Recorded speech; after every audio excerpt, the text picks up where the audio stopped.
Bonjour, aujourd'hui je vais vous montrer comment créer un quiz sur le site quizzes.com, donc QUIZIZZ.com. Il existe également une application sur iPhone et iPad aussi qu'on peut télécharger, quoique c'est beaucoup plus convivial sur l'ordinateur, du moins pour créer le quiz. Donc, l'avantage de Quizzes, c'est qu'on peut recueillir l'information au niveau des jeunes, donc qui le fait, combien de questions le réussit, donc le pourcentage de réussite, et ainsi pouvoir faire un suivi avec nos élèves. Donc, première chose, quand on arrive sur Quizzes, c'est de d'abord s'inscrire. Donc, en haut à droite, s'inscrire quand on n'a pas de nouveau compte. Je vous conseille de vous inscrire avec Google, donc avec votre adresse de la commission scolaire. Une fois que c'est fait, que l'inscription est faite, vous allez pouvoir vous connecter sur le Quizzes. Donc, sur la page, il n'est pas très, très évident, là. Il y a rejoindre une partie en haut quand on a le code déjà d'une partie. On a s'inscrire, mais en bas, je vous dirais du côté gauche, on a s'identifier. Donc, s'identifier, une fois qu'on a un compte, on s'identifie. Ce que je vais vous montrer à l'instant via mon propre Quizzes. Donc, se connecter avec Google. Je vais chercher mon adresse Google. Et on arrive sur la plateforme de Quizzes. Quizzes, dans le fond, c'est plusieurs enseignants qui se servent de cette application-là pour aller faire des quiz qui peuvent mettre en mode privé, seulement pour eux, ou public. Donc, exemple, si on regarde ici sur la page d'accueil, moi j'ai mis en préférence les quiz au niveau des mathématiques. Donc, c'est pour ça qu'il m'en propose plusieurs, algèbre, géométrie, calcul, statistique, probabilité. Mais si on descend, on a aussi anglais, sciences, langue. Donc, plusieurs enseignants qui font des quiz et qui deviennent accessibles, donc qui sont en partage. Fait que ça peut être intéressant aussi, sans nécessairement vouloir en créer un, mais d'aller en chercher pour pouvoir les partager avec vos élèves. Donc, comment ça fonctionne? C'est assez simple. Donc, vous voyez du côté gauche, on a les différentes options. Donc, la première ici qui est créer un nouveau quiz. Je vais vous montrer à l'instant, dans quelques secondes, comment ça fonctionne. On a le deuxième ici qui est trouver. Donc, trouver, c'est exemple, je veux trouver un quiz sur, tiens, ça me propose poisson d'avril, allons-y. Donc, un quiz sur le poisson d'avril. Donc, je recherche quiz sur le poisson d'avril et vous voyez, plusieurs quiz sur le poisson d'avril ont déjà été créés par différents enseignants. Donc, je pourrais décider d'en prendre un et de le partager avec mes élèves pour leur faire faire. Donc, deuxième option, c'est mes quiz. Donc, du côté gauche, mes quiz, c'est tous les quiz que moi j'ai fait. Donc, que j'ai construit pour mes élèves de secondaire 1. On a rapport, qui est tous les résultats des élèves que j'ai obtenus. Donc, toutes les réponses qui sont rentrées avec le temps. Vous voyez, là, présentement, j'en ai plusieurs qui sont écrits assignés. Donc, c'est-à-dire que je les ai mis disponibles sur mon site Internet pour que les élèves puissent aller se pratiquer en tout temps, donc quand ils veulent, sur mes différents quiz de l'année. Donc, j'ai des archives dans le bas, donc ça remonte jusqu'à il y a plusieurs années, mes différents résultats sur mes quiz. Donc, moi, personnellement, je m'en sers. Je leur demande toujours, avant un examen de chapitre, d'aller faire la pratique, donc qui est le quizzes, et ils doivent le faire, le refaire autant de fois qu'ils veulent, jusqu'à temps qu'ils obtiennent un résultat de 80%. Donc, ils ont toujours les mêmes questions qui sont affichées, mais ils doivent le refaire jusqu'à temps qu'il y ait 80% donc de bonnes réponses au niveau de leur quiz. Donc, ça me permet de m'assurer qu'il y a un minimum d'études qui est fait, puis je donne des points aussi au niveau des travaux. L'option suivante, en bas de rapport, on a cours. Personnellement, je ne m'en sers pas parce que je ne me sers pas vraiment de Classroom, ou plutôt, je ne me servais pas beaucoup de Classroom avant. Mais je sais que pour ceux qui servent de Classroom, ça peut être intéressant de importer les classes de Classroom pour pouvoir vraiment partager les quiz avec votre groupe en particulier. Donc, ça permet aussi d'avoir un suivi plus facile au niveau des réponses qui rentrent des différents élèves. On a par la suite collection. Collection, par exemple, moi je m'en suis fait une parce que j'enseigne en secondaire 1. J'ai mis toutes mes quiz de secondaire 1, donc je pourrais y placer d'autres collections si j'avais d'autres groupes. Donc je peux me créer d'autres collections pour toutes les séparer. Même, c'est les petites animations qui au travers de chacune des questions qui, bon, c'est rare que que c'est l'élément qui est très, très pertinent là, au niveau des quiz. Au niveau des quiz, donc le plus intéressant, c'est de créer un quiz. Donc, si on va dans créer un quiz en haut, le quiz, vous lui donnez un nom. Donc, ça pourrait être exemple test du 20 avril, tiens, ou quiz du 20 avril, peu importe, on donne un titre. Donc, les options ici, moi, c'est parce que dans mes préférences, j'ai spécifié que j'allais faire des quiz sur les mathématiques. Donc, c'est pour ça que les cours qui sont déjà présélectionnés, c'est tous des sujets de mathématiques. Mais quand vous allez faire votre inscription, vous allez sélectionner les matières qui vous intéressent le plus et vous aurez les différentes options qui vont s'afficher. Donc, exemple, si je décide de faire quiz sur la géométrie. Donc, allons-y pour la géométrie. Les questions qu'on peut insérer, ça peut être des questions à choix multiples. Je vous dirais que c'est 95% du temps ce que j'utilise, donc ça ressemble beaucoup à un caout. Mais l'avantage du Quizizz, c'est que ça peut se donner en devoir, comparativement au caout qui se fait davantage en classe, en direct. On a des cases à cocher. On a remplir les trous qui est des questions à répondre par un mot, par une phrase. Le sondage, pour faire un sondage. Et ouvert, je m'en suis jamais servi, donc c'est vraiment pour recueillir des réponses, mais dans lesquelles il n'y a pas de points d'attribuer, il n'y a pas de bonne ou de mauvaise réponse. Alors, je vais vous montrer dans un premier temps l'option la plus utilisée, donc choix multiple. Donc, si je vais avec un choix multiple, c'est l'interface. Donc, vous voyez les 4 couleurs, le même principe que le caout. Donc, exemple, je pourrais insérer une question. Bon, quel est le nom de la figure possédant 3 côtés? Donc, quel est le nom de la figure possédant 3 côtés? Donc, c'est ma question. Dans les choix de réponse, donc je pourrais écrire rectangle. Je pourrais inscrire losange. Je pourrais inscrire triangle. Et je pourrais inscrire trapèze. Tiens. Donc, trapèze. Donc, vous voyez, j'ai mis 4 options. Je pourrais faire ajouter d'autres options pour ajouter des options supplémentaires. Bien entendu, il faut cocher la bonne réponse si on veut que l'élève ait une rétroaction. Donc, je coche ma bonne réponse qui est triangle. Donc, c'est-à-dire si l'élève répond triangle, qui ici est en orange, la réponse va être bonne. Donc, ça va s'afficher en vert pour lui dire qu'il y a une bonne réponse.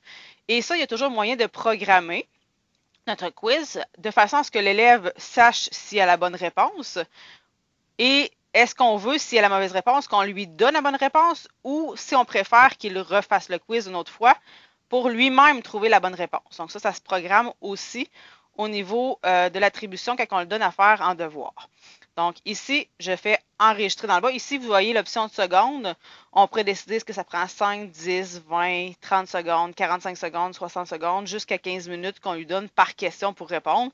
Moi, je mets toujours le plus possible, donc je ne veux pas stresser les élèves avec le temps pour répondre à la question. Donc, je fais enregistrer. Et voilà, j'ai ma première question de créer. Je pourrais décider d'insérer une autre question qui serait, exemple, on s'entend que case à cocher et choix multiples, ça se ressemble quand même beaucoup. Donc, ça pourrait être, exemple, quelles figures sont des quadrilatères? Oups, quadrilatères. Alors, on pourrait écrire ici triangle, losange, triangle, losange, carré et rectangle. Donc là, il devrait cocher les bonnes réponses qui correspondent à un quadrilatère. Un quadrilatère étant une figure à 4 côtés, donc ici losange, carré et rectangle. Donc, ce seraient les 3 options à cocher pour avoir la bonne réponse.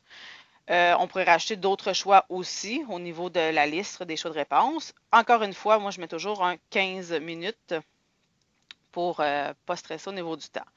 On peut aussi, l'avantage pour nous les maths, c'est qu'il y a une fonction mathématique, donc on peut ajouter tout ce qui est difficile à mettre, les exposants, les racines. Donc, il y a un exécuteur d'équation dans le Quizizz.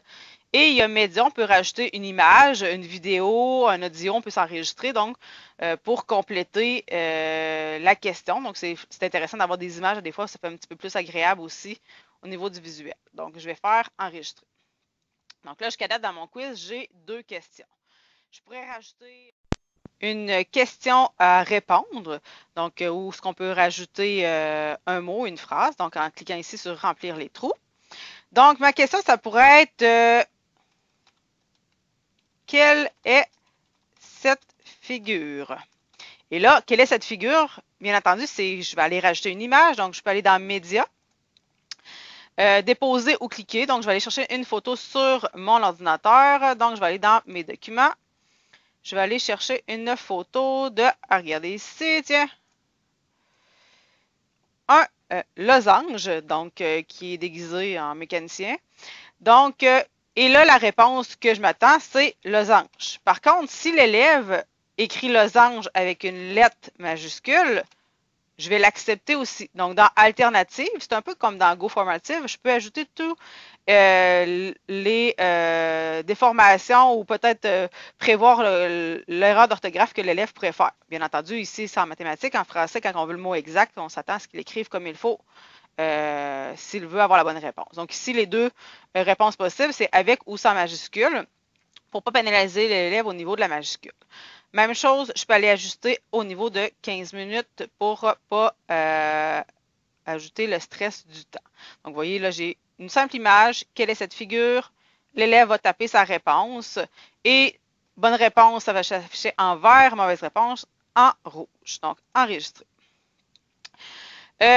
Au niveau des autres sondages, je ne l'ai jamais utilisé, donc plus au niveau d'un sondage, donc pour recueillir des informations peut-être au niveau des élèves.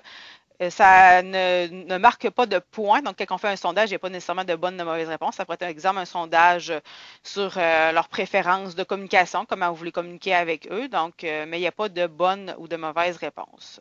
Donc, je vais m'en tenir aux trois principales, c'est-à-dire choix de réponse, réponse à cocher ou réponse à compléter par un mot ou une phrase. Donc, j'ai un quiz qui a 3 questions pour l'instant. Ici, on pourrait rajouter une image au quiz. Donc, j'aurais pu décider de rajouter une image au quiz. Donc, supposons, tiens, je vais mettre la belle petite image ici d'un triangle. Donc, on parle de questions de géométrie. On peut ajouter ici la langue. Donc, ici, on va aller chercher la langue qui est en français. Mais exemple, pour un enseignant d'anglais ou espagnol, on pourrait ajouter la langue du quiz. Note, donc ici, c'est par rapport au degré. Donc, bien entendu, ça ne fonctionne pas comme au Québec. Donc, nous, ici, 7e année, 8e année. Donc, je vous dirais que c'est plus ou moins important, là. Donc, le niveau auquel on est. Donc, exemple, je pourrais mettre 7e année, secondaire 1. Qui peut voir ce quiz public ou privé. Donc, public, si vous voulez être capable de le partager avec vos élèves. Et on va faire enregistrer.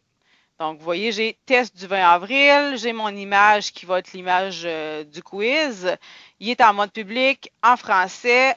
Ici, le temps par défaut des questions, je pourrais déjà tout de suite le mettre une seule fois ici plutôt que de le mettre à chacune des questions. Donc, je pourrais l'attribuer pour tout le quiz au complet si je veux avoir le même temps pour chacune des questions. Et en tout temps, je peux aller sur le crayon pour modifier la catégorie, le nom, au niveau du quiz. Donc là, j'ai mon quiz à 3 questions. C'est pas un très gros quiz, mais c'est simplement pour vous montrer. Mon quiz est terminé. Je vais dans Terminer. Donc, mon quiz est créé. Et là, j'ai 3 options intéressantes. Jouer en direct. Donc, jouer en direct qui nous sert à faire une compétition en classe, un peu comme un caout. Donc, on peut aller en équipe, créer des équipes. Classique, donc un par un, donc si chacun a un appareil, ou sous forme de test, si je veux vraiment que ce soit une évaluation qu'on fait en classe et que ça soit que le résultat compte. Donc ça, c'est dans le premier mode qui était ici, qui était joué en direct, donc vraiment en classe. Nous, on est dans un mode un petit peu plus intéressant qui serait probablement assigné pour l'instant pour avoir des traces, donc pouvoir suivre ce que nos élèves font. Donc, on serait dans assigner. Assigné qui est plus sous la forme d'un devoir. Le devoir, vous pouvez choisir la date pour laquelle ils doivent l'avoir fait. Donc, ça peut être, exemple, on pourrait dire, bon, vous devez l'avoir fait d'ici la fin de cette semaine. Donc, exemple, pour le 30 avril ou peu importe. Donc, vous choisissez une date à laquelle le quiz se termine avec l'heure que vous pouvez changer. Dans le bas, il y a des paramètres. Donc, les paramètres, première chose, donc tentative de l'élève. Est-ce que l'élève peut se réessayer plusieurs fois? Donc, moi, je le mets toujours en mode illimité parce que, comme je vous disais, mon élève peut aller le réessayer plusieurs fois pour augmenter son résultat. Montrer les réponses dans le jeu. Donc, montrer les réponses valides. Moi, je sélectionne toujours valider uniquement, donc pour que l'élève voit seulement les bonnes réponses, mais je ne veux pas qu'il voit la bonne réponse s'il choisit la mauvaise réponse, parce que mon but, c'est qu'il aille le réessayer jusqu'à temps qu'il obtienne la bonne réponse. Montrer les réponses après la partie. Donc, après la partie, est-ce que vous voulez qu'il y ait un bilan? Donc, oui ou non. Donc, moi, je fais toujours un bilan des questions qui ont manqué. Donc, je veux qu'il réaffiche les questions qui ont manqué. Si je clique sur activer, toutes les questions vont être réaffichées. Si je clique sur désactiver, il n'y a aucune question qui va être réaffichée après la fin du quiz. Donc, comme je vous dis, l'option question manquée uniquement est très intéressante pour que l'élève puisse aller vérifier pourquoi il y a eu les mauvaises réponses. Minuteur, donc on pourrait mettre un minuteur au niveau des questions. Donc, plus la question est répondue rapidement, plus ça donne de points. Plus peut-être dans un esprit de compétition en classe. Montrer le classement, même chose, si on veut que les élèves puissent se comparer. Donc, ils voient leur nom, voient le classement. Mélanger les questions, donc option très intéressante. Quand ils le réessayent, il n'y a pas nécessairement les mêmes questions dans le même ordre. Et mélanger les réponses aussi. La réponse qui était en orange va peut-être être en bleu la fois d'après où il va l'essayer. Donc, il ne fait pas juste apprendre des codes de couleurs. Donc, intéressant au niveau du fait qu'il le réessaye à plusieurs reprises. Question de rachat, donc ça c'est nouveau, une nouvelle option. Donc, peut offrir la possibilité à l'élève de se racheter dans une même partie sur une question qui aurait manqué. Donc, exemple, qui aurait répondu trop rapidement. On peut l'enlever, on peut le rajouter. Écouter de la musique, donc une petite musique de fond qui peut jouer. Des fois, c'est un petit peu plus tannant que d'autres choses. Donc, surtout en classe, on peut l'enlever pour pas qu'il y ait de bruit de fond, de musique de fond. Sinon, c'est le logiciel qui détermine la musique qu'il va y avoir. Et même chose, moi, les mêmes, c'est des petites images amusantes entre chaque question. Je trouve que c'est plus une perte de temps, mais ça peut être activé aussi. Donc, à ce moment-là, on peut choisir quel thème qu'il va y avoir. Des fois, c'est des petites énigmes, des petites choses humoristiques qui affichent entre chacune des questions. Mais moi, je le désactive. Alors, ça, c'est les paramètres qu'on peut utiliser. Donc, on va dans continuer quand on a terminé. Qu'est-ce que ça fait? Donc, ça nous donne un code. Ce code-là, c'est un game pin, donc un code de jeu qu'on partage à nos élèves. Et si vous remarquez, on a un partage par Classroom. Donc, ce qui est très intéressant, on peut aller directement le partager via Classroom et aller ajouter le lien pour nos élèves. On a aussi l'option lien ici qui copie le lien dans le presse-papier pour aller faire un copier-coller.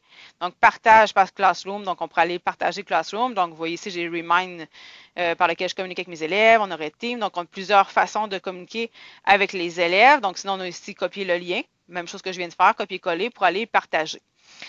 Le quiz, donc c'est un game pin, comme je vous disais, donc un code de jeu. L'élève va rentrer et faire son quiz. Vous allez recevoir les résultats, donc dans les rapports, et vous demandez bien entendu à vos élèves d'écrire leur nom pour avoir des traces.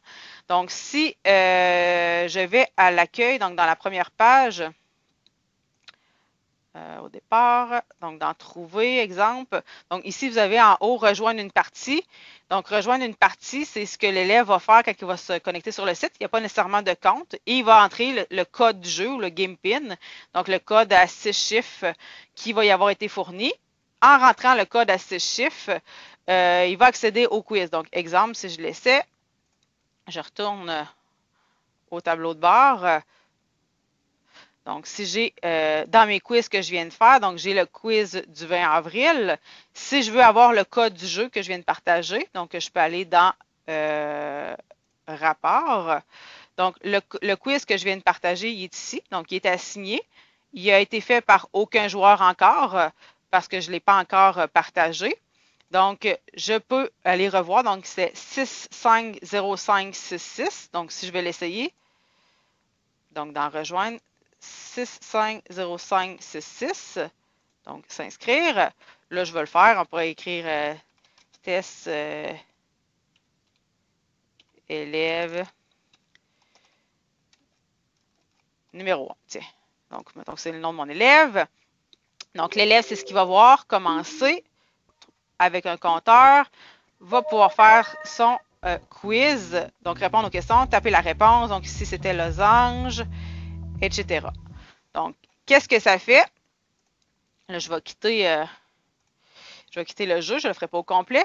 Donc, qu'est-ce que ça fait? C'est Vous allez recevoir dans votre rapport ici, donc exemple ici on voit nombre total de joueurs, il y a une personne qui l'a essayé, je clique sur mon rapport, donc l'élève qui s'appelle test élève numéro 1, donc qui est le nom que j'ai inscrit, a répondu à la troisième question correctement, les deux autres il les a pas fait, donc je suis capable de savoir exactement ce que l'élève a fait, combien il y a eu de bonnes réponses, son pourcentage de réussite.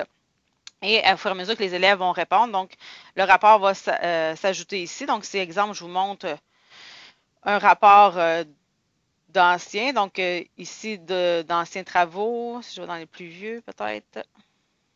Donc, exemple ici. Donc, j'ai tous mes élèves avec leurs résultats qu'ils ont obtenus, donc la précision avec tous leurs noms. Bien entendu, comme je vous dis, l'important, c'est de leur demander de mettre le bon nom. Alors, ça fait le tour du Quizzes, donc c'est à force de l'utiliser puis de manipuler que vous allez voir toutes les options qu'on peut rajouter, mais le fait de pouvoir suivre l'évolution des élèves, c'est le gros avantage du Quizzes. Alors, merci. Au revoir.